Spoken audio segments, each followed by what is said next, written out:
Hey, what's up guys? My name's Dylan and I'm a cycling coach at Carmichael Training Systems, and today we're going to be talking about one of the biggest things that cyclists and just athletes in general are doing wrong that's holding back their training. It's a super easy fix and can easily take your training to the next level.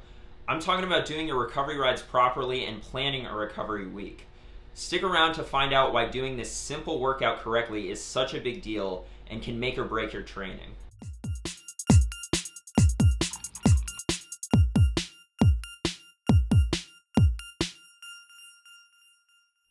If you're new to this channel, I make training topic videos going over tips and tricks that I've learned in my 12 years of racing experience that have gotten me to the top of the ultra endurance mountain bike game in the US and as a cycling coach at CTS.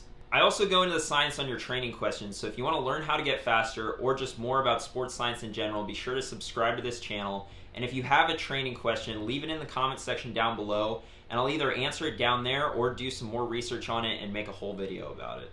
Let's jump into today's topic, which is something that's super simple and easy to fix, yet most athletes are doing them wrong, and that is your recovery rides. Yes, this super simple workout that probably gets the least amount of thought out of any of your workouts could be totally screwing up your training, and that is because most athletes do their recovery rides too long or too hard or a combination of both. A recovery ride is aptly named because it should aid in recovery. You should feel better after the ride because you got moving and flushed out your legs. Although Training Peaks assigns a TSS or training stress score to these rides, they shouldn't be adding to your training stress. Quite the opposite, actually. They should be aiding in your recovery. And there's quite a bit of research to suggest that active recovery aids in the recovery process, hence the recovery ride. In a study on lactate removal after massage, active recovery, or passive recovery after a supramaximal exercise session, they concluded that active recovery worked best for lactate removal after exercise. Of course, this was done immediately after exercise, but this gives us a sense of why we're doing these recovery rides. It's not to get a workout in, it's to clear our legs of waste products by getting blood pumping through them at a faster rate. A lot of times, time-crunched athletes, or just super motivated athletes like most of us are, figure that if they go just a little bit harder or a little bit longer on the recovery day, then they could squeeze in a little bit more training and get a little bit more fit. This couldn't be further from the truth. If your recovery rides aren't truly easy, then you're building up fatigue and you could be on the path to overtraining. The other issue with this is that all your rides start to get into that middle of the road intensity. This is because your hard days aren't actually hard because you aren't fully recovered from your easy day, which wasn't truly easy. This is a bad spot to be in because it can lead to a fitness plateau. A study on the impact of training distribution on performance in elite athletes took 12 endurance runners and put them into a group that emphasized low intensity and one that did more moderate intensity. The low intensity group made greater performance gains, and the study concluded that these findings provide evidence supporting the value of low intensity training as long as the contribution of high intensity work remains sufficient. This might seem counterintuitive if you're the kind of rider who rides as hard as they can every time they ride, but if you truly want to get the most out of those high intensity workouts when it really matters, then your recovery rides are going to have to be easy so that you can be well rested for them. Doing a moderate intensity recovery ride will just take away from your high intensity work without providing much fitness gain. Let's talk about what your recovery rides should look like in terms of numbers and how they should feel. Your recovery zone is 55% or less of your FTP or functional threshold power. Now, if you don't know what your FTP is or even what FTP is in general, be sure to check out my video on 5 ways to test your FTP. I'll leave the link in the description below.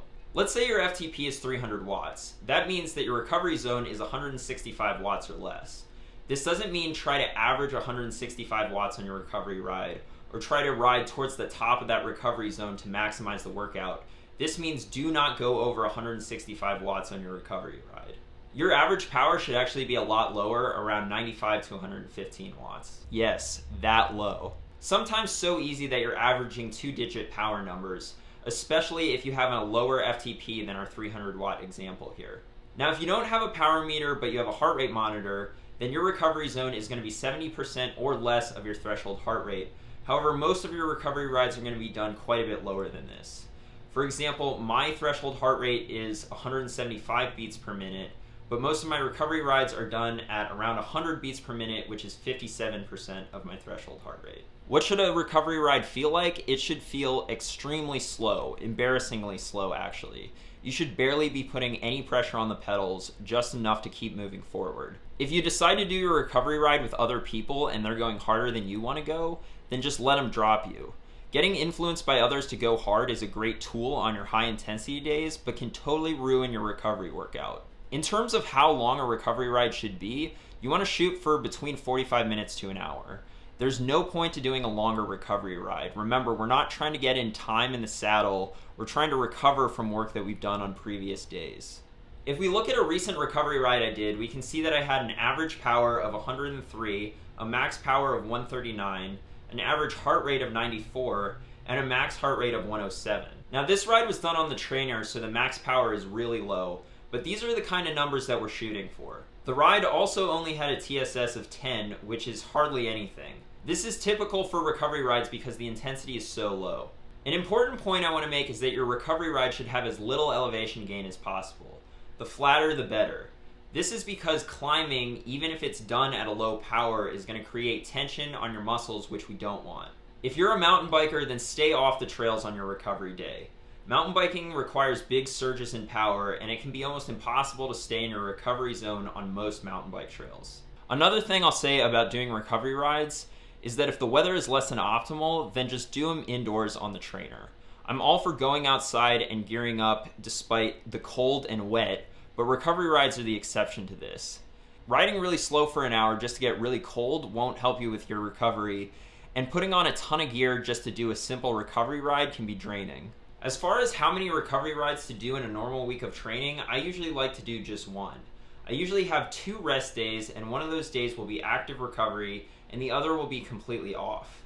If you're tighter on time and just getting in an hour of training is already a huge struggle for you, I would just skip the recovery ride completely and just take those days off. If you don't have recovery weeks built into your training, then you need to rewrite your training plan to include them. Your body can't just continuously gain fitness at the same rate forever without plateauing. And one of the best ways to break through a fitness plateau is to rest and recover and then hit training hard again.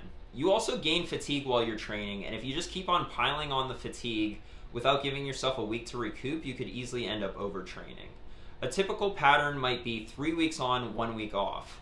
So that's 3 normal hard weeks of training, with the 4th week being a recovery week. The rides during a rest week should be greatly reduced in volume and intensity, especially during the first part of the week. If I start my rest week on a Monday, then usually I'm riding pretty short and easy through Thursday or Friday, and by the weekend I'm back to my normal hours in intensity. Now I've spent a lot of time talking about how recovery rides need to be super short and super easy, but there are some exceptions to this rule. For example, if you're in the middle of a rest week or a taper week before a race. The thing that these two situations have in common is that you're stacking multiple easy days on top of each other, and your fatigue levels are relatively low. When your training load drops and you're well recovered, you can do your recovery rides a little longer and harder because you don't have a mountain of fatigue to get rid of. However, if you're in the middle of a hard week and you have 1 or 2 recovery days between 2 hard blocks, then those recovery rides need to be really easy and really short. Alright, that's how to properly do a recovery ride. To review, you want your power during a recovery ride to be well under 55% of your FTP, and your heart rate to be well under 70% of your threshold heart rate. You want it to feel like you're barely pushing on the pedals during your ride. Recovery rides should be between 45 minutes to an hour in length, but no longer. Doing a longer recovery ride won't benefit you. You also want your recovery rides to be as flat as possible, because climbing during your recovery ride will add tension to your muscles, which we don't want. If the weather is bad, don't try to be tough on your recovery day, just do it on the trainer. Suffering through bad weather on a recovery day won't help you recover. Exceptions to the rule that your recovery ride needs to be really short and really easy come when your training load has dropped and you're well rested, like when you're in the middle of a recovery week or a taper week. Like I said at the beginning of the video, this is something that most athletes get wrong.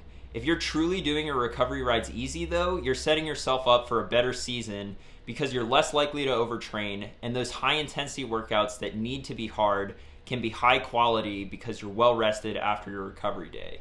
It may seem counterintuitive, but sometimes you need to go really slow to get fast. Thanks for watching. I hope you guys found this information helpful. If you like this video, be sure to give it a thumbs up, share it with a friend, and subscribe for more training tips. If you want to see more coaching content, be sure to follow me on Instagram, Twitter, and Facebook. And if you want to follow my training leading into the season, be sure to check me out on Strava. Finally, if you're interested in a coach, shoot me an email at djohnson@trainright.com.